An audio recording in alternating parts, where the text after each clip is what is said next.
are, I would be in favor of. He is, and he didn't back down when questioned on that either. Okay, well, I'm sorry that Mr. Barbaro wasn't here. No, he didn't have the guts to go on, Mark. It's not a question. He was there. He was in your studio. When he heard I was going to be on, he can't defend what he did. He didn't say about read this property report before signing. He doesn't say things like that. Okay, he does quote one, as long as we want to.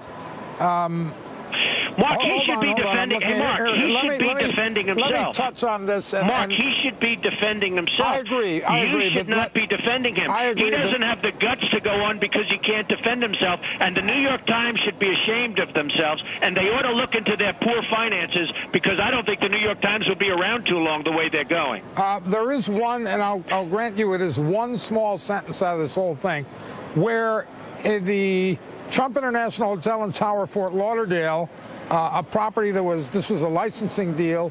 According to the Times article, the marketing materials described it, in your words, as, quote, my latest development, and they hold that up as a misleading statement. But the document that everybody signed, and it talks exactly what my role was, what everybody's role was, and I wasn't a developer of the site, and frankly, it's easier when I am, because then I can control things better. It's easier when I build a building like I did on Park Avenue or opposite the United Nations or Trump Tower or Trump International. It's easier when I'm the developer. That way, if something goes wrong, I can really blame myself. The fact is, I licensed the name. It's very obvious in every document in very big letters. Everybody knew it. They're sophisticated people, and the writer knew it, but he chose not to write it, and that's why he's afraid to go on, because he can't defend himself. Mr. Trump, quote, Alan Garton, a lawyer for Mr. Trump's company, said that regardless of what Mr. Trump himself or any marketing materials had suggested, his role was disclosed in lengthy purchasing documents that buyers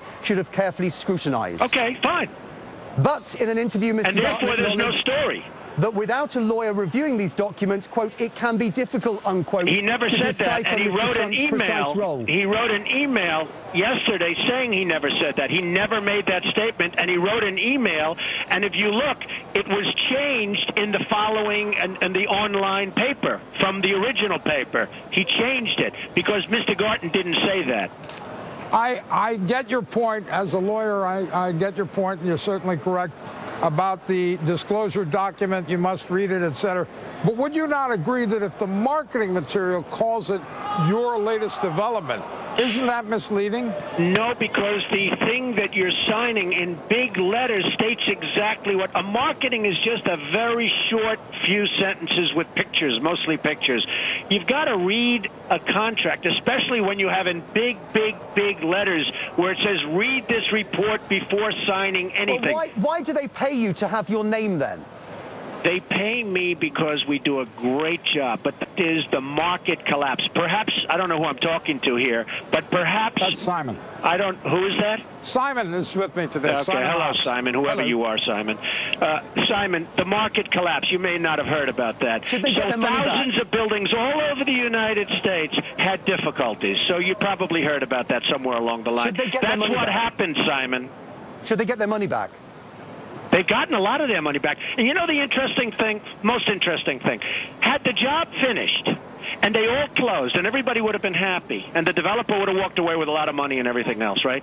And then the market crashed. They would have lost a tremendous amount of money, more than they lost by losing some of their deposit, because they are getting much of their deposit back. I mean, that's the other thing he didn't write in the article, that much of their deposit is being given back to them. So he didn't write that. These are minor details. Mrs. Robbins replies, who lost $75,600, no, she didn't think that she would be better off. Excuse me? Oh, she didn't. Okay. No. Well, then she shouldn't be investing in real estate. The fact is, if somebody spent $1.5 million or $2 million on the apartment and the market collapsed like it did, that apartment is going to be worth $600,000 or $500,000.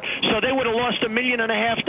So you did them a favor? I did them a favor. Wow. Yes. You know what? Why don't we leave it on that? I know you don't understand that, but the fact is, they got lucky, and they're getting much of their deposit back in many cases, but they got lucky. The fact is the market went down 50, 60, and 70%. Had they actually bought the units, they would have lost much more money. So, yes, they got lucky. Okay, we'll leave it there. Thank you, Donald.